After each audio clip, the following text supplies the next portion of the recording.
കുറച്ച് ഡിസ്റ്റൻസ് എവിടേക്കെങ്കിലും പോയാൽ മതി, അന്ന് മൈഗ്രെയിൻ ഉറപ്പാണ് എന്ന് പറയുന്ന ധാരാളം ആളുകളെ കാണാം. യൂഷ്വലി വെയിൽ കൊള്ളുക, കണ്ണിലേക്ക് ലൈറ്റ് അടിക്കുക, സൗണ്ട്, ഇപ്പോ പാട്ട് കേൾക്കുക, അതുപോലെ എന്തെങ്കിലും സ്മെൽ, ബാഡ് സ്മെൽ ആവാം, പെർഫ്യൂം, എയർ ഫ്രഷ്നർ, ഇങ്ങനെ കോമൺ ആയ ചില കാര്യങ്ങൾ മൈഗ്രെയിനിലേക്ക് എത്തിക്കാം. ചില ആളുകൾക്ക് കുറെ നേരം AC-യിൽ ട്രാവൽ ചെയ്യുക, ചെവിയിലേക്കും തലയിലേക്കും കാറ്റടിക്കുക, ഈ ടൈമില് സൈനസൈറ്റിസ് വരാൻ ചാൻസ് ഉണ്ട്. സോ ഇങ്ങനെ തലവേദന അനുഭവപ്പെടാം. അതുപോലെ മോഷൻ സിക്നസ് ഉള്ളവരുണ്ട്. ഇവർക്ക് തലവേദനന്റെ കൂടെ തലകറക്കം, കാഴ്ചയ്ക്കുള്ള ബുദ്ധിമുട്ട്, ക്ഷീണം, വൊമിറ്റ് ചെയ്യാൻ തോന്നുക എന്നിവയൊക്കെ കാണാം. ട്രാവൽ ചെയ്യുമ്പോൾ കറക്റ്റ് ടൈമിൽ ഫുഡ് കഴിക്കാനോ വെള്ളം കുടിക്കാനോ പറ്റിയെന്ന് വരില്ല. കുറെ പേര് ഓവറായി ഭക്ഷണം കഴിച്ച് യാത്ര ചെയ്യും.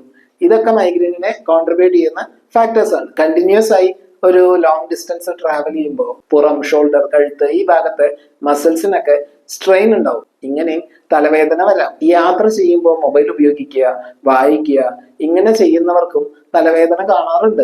യാത്ര ചെയ്താൽ മൈഗ്രെയിൻ വരും എന്ന് ചിന്തിക്കുന്നതിന് പകരം എന്തുകൊണ്ടാണ് തലവേദന വരുന്നത് എന്ന് കറക്റ്റായി കണ്ടെത്തി അത് ക്ലിയർ ചെയ്യുക. യാത്ര ചെയ്യുമ്പോൾ നിങ്ങൾക്ക് മൈഗ്രെയിൻ വരുന്നുണ്ടെങ്കിൽ അത് താഴെ കമന്റ് ചെയ്യുമല്ലോ. ബൈ.